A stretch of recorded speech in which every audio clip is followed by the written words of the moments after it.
Um, so, um, mm, Events occurred from yesterday, and I just read something from a comrade in Belarus. Excuse me. That um, kind of led me to make a comment, um, which is that uh, yesterday I went down to Ploshchad Vostania, which is basically the plaza of rebellion of former Petrograd, Leningrad, and excuse me, uh,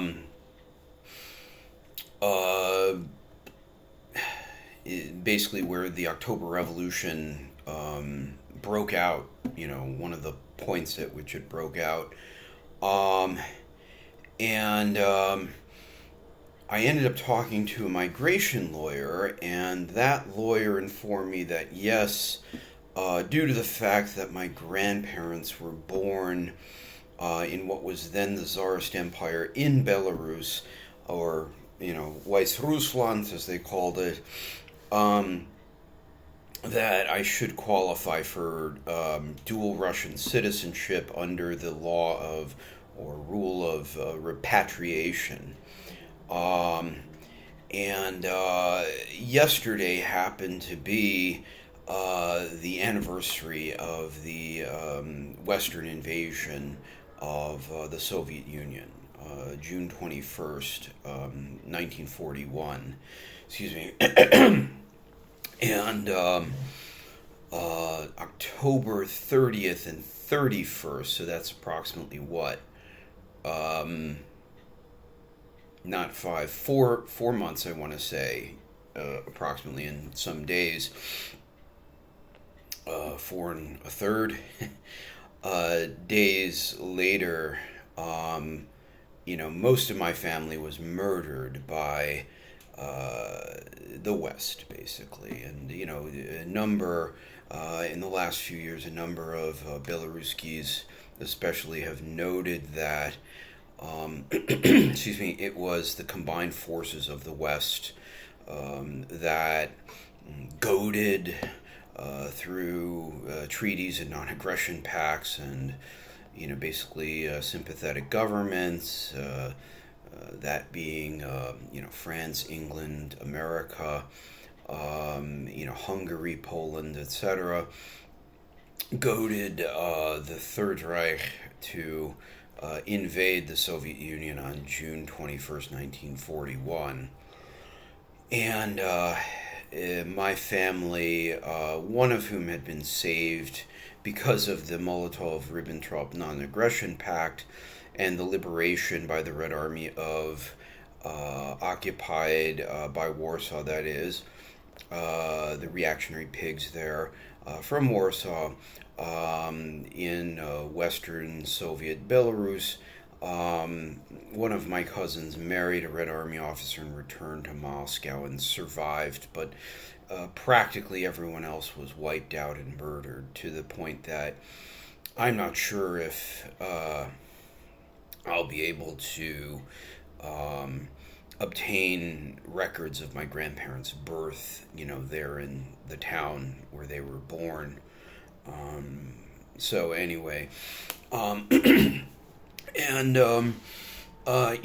that assault, on the positive side, I suppose I think it was 80 to 90% of the Wehrmacht and Allied fascist forces, European forces, Italian, Hungarian, Romanian, etc., Baltic, were wiped out.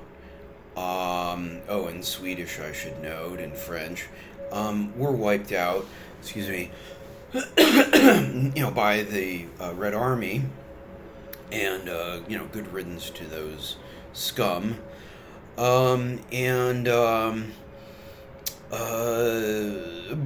90% of Soviet males, maybe it was Russian males, but between the ages of, I believe, 18 and 25, or 18 and 22, possibly, were murdered in that invasion. And, the creeps of the West have all sorts of excuses or deflections for that. But, the fact remains that, I was just reading about the revolutionary government here in 1918, talking about, workers and peasants who allied themselves with the Mensheviks and the right SRs, I believe it was.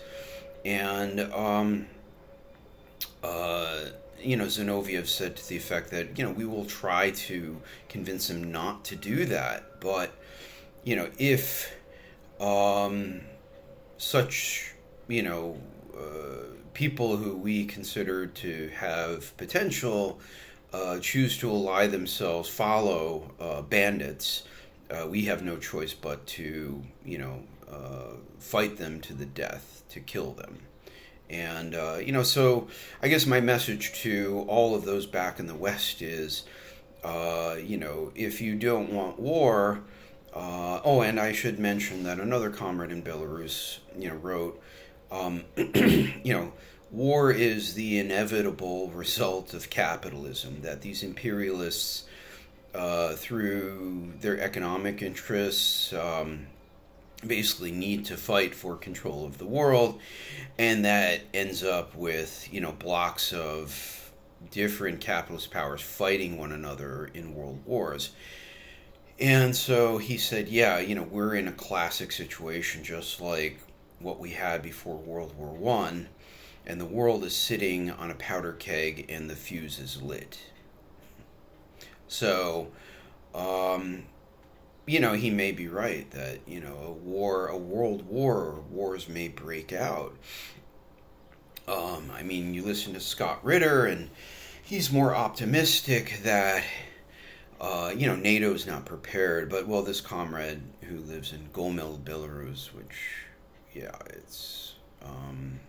it was a historical stronghold of the Jewish proletariat, red proletariat, kind of like Hamburg was in Germany. And, he's of that lineage. And, he points out that NATO and the West is gathering strength, basically, for 2025, 2027. And as a way to, I think as other, maybe Zakharova or Medvedev have pointed out, there are intense contradictions in the West, socially and economically. And the capitalists, very well, quite possibly, probably will try to resolve those contradictions through assaulting the former Soviet Union. So, we will see, that, I guess the best we can hope for is a reconstituted, excuse me, vanguard of the working class in the West. Excuse me. And, as the comrade in Gomel was saying, we will hope that the coming generations of people of the former Soviet Union, even without, any sort of worker state, but with a more civilized society than the West, can again resist and overcome, the aggression of the West. And, I hope maybe in the West that, the saner, more rational, more socially useful layers of the West can, turn the guns around on the sociopaths that rule them, basically, and overthrow their own capitalist systems, or cripple, these sociopaths, and end the war. Because, I was looking at a photo yesterday because there was this CIA cockroach who was posting about his Walter PPK and how they buried the Soviet Union in the ash can of history. And, now this is the result today, renewed drive towards war. And, I posted a photo of my one branch of my family. Other photos never survived of, other family. But, I said, my family, thank you for, sponsoring their Obergruppenführer, in their town, but they didn't make it past October 30th, 1940. And, they were Soviet Jews, I guess one could say, sympathetic at least, if not communist, maybe communist, who knows. Um, you know, they were wiped out, so, and, those who survived died, and, yeah, they were probably, whatever, very amorphous politics, because I didn't hear secondhand from people who knew the survivors firsthand that, these parents had, any specific politics that were communist. They were probably, though, pro-Soviet, so, but that's a whole long discussion. So anyway, but these people, the ones, that family, the father was a stepfather, father was a pharmacist, and my other cousin Taiba Kantrowitz, same last name as myself, she was a pharmacist, and she was killed in the first ghetto uprising on Volitsa, Pervoy Mai, street of the 1st of May. And that was a message from the comrades that I'm delivering to you in the West now. That the 1st of May stood for international solidarity against your own bloodsuckers, sociopaths, and freaks. So you better fucking end these motherfuckers this time. Because otherwise, the bombs may very well fall on Washington and, other cities in America, and you may cease to exist. It won't just be, my family over here that gets shot into a pit. You may go up and be vaporized. So, think about that on our Remembrance Day over here in the former Soviet Union, and, act accordingly, moving forward. So, yeah, the first thing I think the American people can do, I guess, or probably will do, is repudiate the liberal freaks like Clinton, Obama, Biden, etc., Graham. But beyond them, it's a system. So, if you're stupid like the Ukrainians have been, your country may end up destroyed, and you may end up starving to death or blown up. So, fucking, start thinking and start organizing now, because it very well may not be pretty, and we're not going to be the only ones to suffer, going forward. So.